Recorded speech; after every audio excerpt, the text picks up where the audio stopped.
የወደፊቷን ዛሬ ይገንቡ፣ ነገ የልጆቿን ሕልም እውን ያደርጋሉና።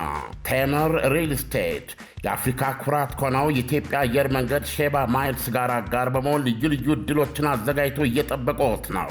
ቴምር ሪል ስቴት በአቧሬ በቡልጋሪያና በሳር ቤት ባወጣናቸው ሳይቶቻችን ላይ በተለያየ ካሬ መጠን ላይ ከባለ አንድ እስከ ባለ 3 መኝታ ውብና ዘመናዊ አፓርትመንቶችን ነው በመገንባት ላይ እንገኛለን። ባለ አንድ መኝታ ጠቅላላ ክፍያ 7.8 ሚሊዮን፣ ባለ ሁለት መኝታ ጠቅላላ ክፍያ 9.4 ሚሊዮን፣ ባለ 3 መኝታ ጠቅላላ ክፍያ 15.7 ሚሊዮን።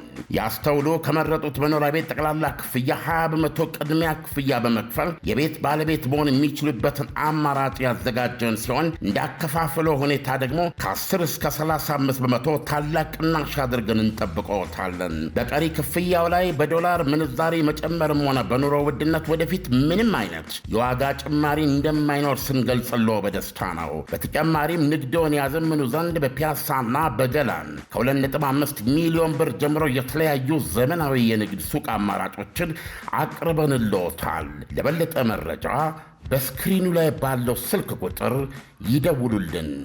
ቴምር ሪል ስቴት።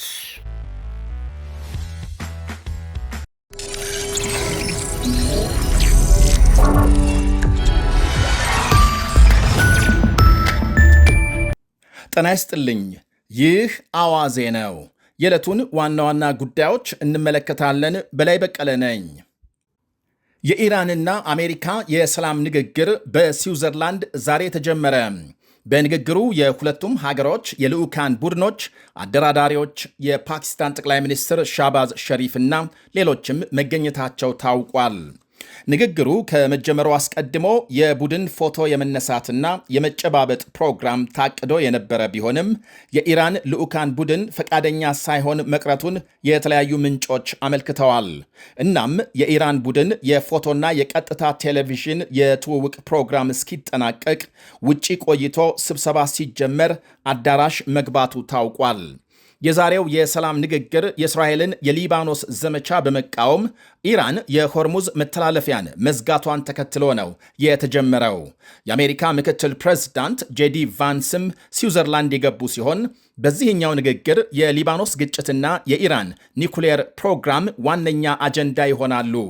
ተጨባጭ ግባችን መላው መካከለኛው ምስራቅ ሰላምና ጸጥታ የሰፈነበት እንዲሆን ማስቻል ነው ብለዋል ምክትል ፕሬዝዳንት ጄዲ ቫንስ ለሪፖርተሮች በሰጡት ቃል።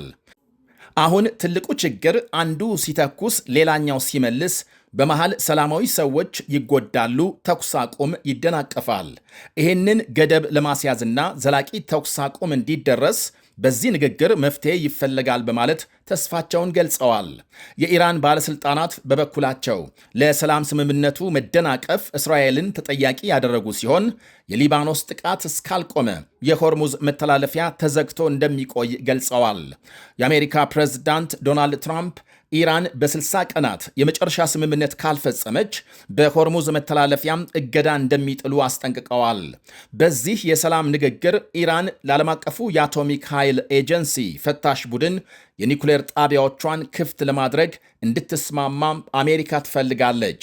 ልክ የዛሬ ዓመት አሜሪካና እስራኤል ለ12 ቀናት የዘለቀ ጥቃት በኢራን ላይ ከፈጸሙ በኋላ ቴሄራን ለኒኩሌር ፈታሽ ቡድን በሯን መዝጋቷ ይታወሳል። በተለይ ፎርዶ፣ ናታንዝና ኢስፋሃን የተባሉ ዋነኛ የኢራን ኒኩሌር ጣቢያዎች ይፈተሹ ዘንድ ኢራን የምትስማማ ከሆነ ኳታር ውስጥ እንዳይንቀሳቀስ የታገደባት ከ6 ቢሊዮን ዶላር በላይ ገንዘብ እንደሚለቀቅ ቃል ተገብቶላታል። ኢራን በድብቅ አበልጽጋለች የተባለው ከ400 ኪሎ ግራም በላይ የኒኩሌር ቦምብ መስሪያ ዩራኒየም ከሦስቱ ዋነኛ ኒኩሌር ጣቢያዎች በአንደኛው እንደሚገኝ የዓለም አቀፉ አቶሚክ ኤጀንሲ ይገልጻል። የእስራኤል ጠቅላይ ሚኒስትር ቤንያሚን ኔታንያሁ ዛሬ በስዊዘርላንድ ንግግር ከመጀመሩ አስቀድሞ የሊባኖስ ዘመቻ እንዲቆም ትዕዛዝ መስጠታቸው ሲነገር፣ ያም ሆኖ በደቡባዊ ሊባኖስ የሰፈረው የእስራኤል ጦር በተጠንቀቅ እንደሚገኝ መከላከያ ሚኒስትሩ እስራኤል ካትዝ ገልጸዋል። ጠቅላይ ሚኒስትር ኔታንያሁ ዛሬ ወንድማቸው በኡጋንዳ ታጋቾች ለማስለቀቅ በተካሄደ ዘመቻ የተገደለበትን 50ኛ ዓመት በማስመልከት የመታሰቢያ ሥነ ሥርዓት ላይ ንግግር አድርገዋል። በነገራችን ላይ ከእስራኤል ቴልአቪቭ ተነስቶ ወደ ፓሪስ 139 መንገደኞች ጭኖ ሲበር የነበረ የፈረንሳይ አውሮፕላን በፍልስጤም ተዋጊዎች ተጠልፎ ኢንቴቤ ኡጋንዳ እንዲያርፍ ይደረጋል። ጠላፊዎቹ ኢንቴቤ ላይ የእስራኤል ዜጎች የሆኑ አብዛኞቹን መንገደኞች ካገቱ በኋላ በእስራኤል እስር ቤቶች የሚገኙ ፍልስጤማውያን እንዲፈቱ ይጠይቃሉ። ለበርካታ ቀናት የእገታው ድርድር ሲካሄድ ከቆየ በኋላ በመጨረሻም የእስራኤል ልዩ ኮማንዶዎች ድንገት የኢንቴቤ አውሮፕላን ጣቢያን ወረው ታጋቾችን ማስለቀቅ ችለዋል። ድፍን ዓለምን ያስደነቀና የፊልምና የመጽሐፍ ደራሲዎችን ቀልብ የሳበውን ልዩ የእስራኤልን የኢንቴቤ ዘመቻ የመራው ደግሞ የጠቅላይ ሚኒስትር ቤንያሚን ኔታንያሁ ወንድም ዮናታን ኔታንያሁ እንደነበር ይነገራል። የእስራኤል ወታደራዊ መኮንን ዮናታን ኔታንያሁ ድንቅ የተባለውን የኢንቴቤ ዘመቻ ከመራና አጋቾች ተወግደው ታጋቾችን ካስለቀቀ በኋላ እዚያው ኢንቴቤ ተሰውቷል።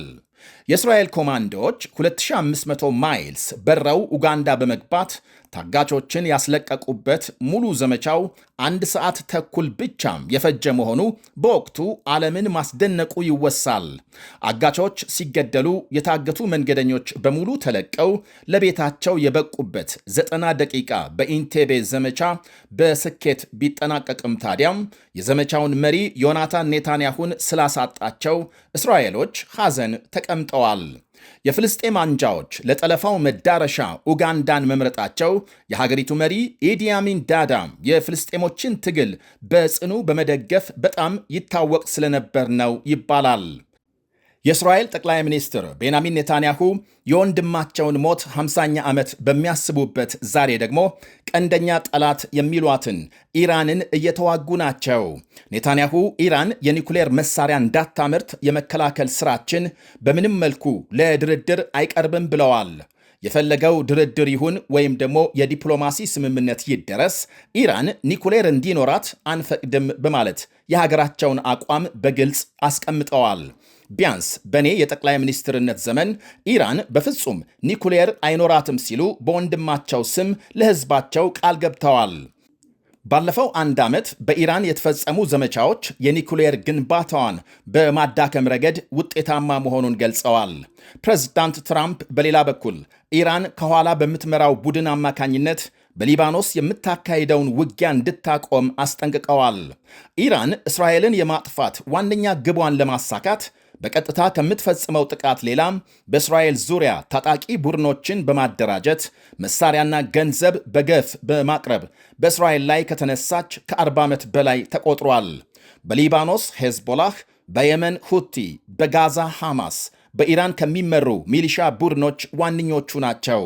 ውጤቱ ግን ከሁሉም በላይ ታጣቂ ቡድኖቹ የሰፈሩባቸውን ሀገሮች ክፉኛም ያደቀቀ ለመሆኑ ጋዛና ሊባኖስን መጥቀስ ብቻም ይበቃል። የኢራን እስራኤልን የማጥፋት ህልም በመቶ ሺዎች የሚቆጠሩ ንጹሐንን ሕይወት አስገብሯል። ብዙ ሚሊዮኖችን አፈናቅሏል። በቢሊዮኖች የሚገመት ውድመት አስከትሏል። ሐማስ ድንበር አልፎ ለፈጸመው ጭፍጨፋ እስራኤል በወሰደችው የብቀላ እርምጃ በ2 ዓመቱ የጋዛ ጦርነት ብቻ በጥቂቱ ከ70 ሺህ በላይ ሰላማዊ ፍልስጤማውያን መገደላቸው ይነገራል።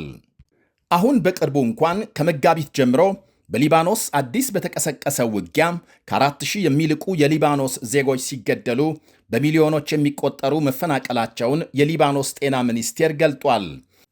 የሰላማዊ ሰዎች ግድያ፣ መፈናቀል፣ ስደትና የንብረት ውድመት ተጠናክሮ የቀጠለ ሲሆን በየጊዜው የሚደረሱ የሰላም ስምምነቶች ከወረቀት ሳያልፉ ተጨናግፈው ቀርተዋል። የሊባኖስ ሕዝብ የሰላም እንቅልፍ የሚተኛበትን ቀን ይናፍቃል ይላሉ አስተያየታቸውን ለሲኤንኤን ዘጋቢ የሰጡ የቤይሩት ነዋሪዎች። የእስራኤልን ድብደባም በመፍራት ወደ ሌሎች ሰላም ወደሆኑ ከተሞች መሸሽ የዕለት ተዕለት ሥራችን ሆኗል። ሰላም መጥቶ ወደ ቤታችን መመለስ እንፈልጋለን። ዕድሜ ለፓኪስታን።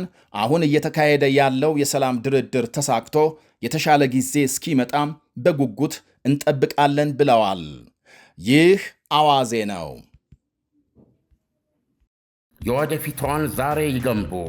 ነገ የልጆቿን ህልም እውን ያደርጋሉና ቴምር ሪል ስቴት የአፍሪካ ኩራት ከሆነው የኢትዮጵያ አየር መንገድ ሼባ ማይልስ ጋር አጋር በመሆን ልዩ ልዩ ዕድሎችን አዘጋጅቶ እየጠበቁት ነው። ቴምር ሪል ስቴት በአቧሬ በቡልጋሪያና በሳር ቤት ባወጣናቸው ሳይቶቻችን ላይ በተለያየ ካሬ መጠን ላይ ከባለ 1 እስከ ባለ 3 መኝታ ውብና ዘመናዊ አፓርትመንቶችን ነው በመገንባት ላይ እንገኛለን። ባለ 1 መኝታ ጠቅላላ ክፍያ 7.8 ሚሊዮን፣ ባለ 2 መኝታ ጠቅላላ ክፍያ 9.4 ሚሊዮን፣ ባለ 3 መኝታ ጠቅላላ ክፍያ 15.7 ሚሊዮን። ያስተውሉ፣ ከመረጡት መኖሪያ ቤት ጠቅላላ ክፍያ 20 በመቶ ቅድሚያ ክፍያ በመክፈል የቤት ባለቤት መሆን የሚችሉበትን አማራጭ ያዘጋጀን ሲሆን እንዳከፋፈሎ ሁኔታ ደግሞ ከ10 እስከ 35 በመቶ ታላቅ ቅናሽ አድርገን እንጠብቀዎታለን። በቀሪ ክፍያው ላይ በዶላር ምንዛሬ መጨመርም ሆነ በኑሮ ውድነት ወደፊት ምንም አይነት የዋጋ ጭማሪ እንደማይኖር ስንገልጽሎ በደስታ ነው። በተጨማሪም ንግዶን ያዘምኑ ዘንድ በፒያሳና በገላን ከ2.5 ሚሊዮን ብር ጀምሮ የተለያዩ ዘመናዊ የንግድ ሱቅ አማራጮችን አቅርበንልዎታል። ለበለጠ መረጃ በስክሪኑ ላይ ባለው ስልክ ቁጥር ይደውሉልን። ቴምር ሪል ስቴት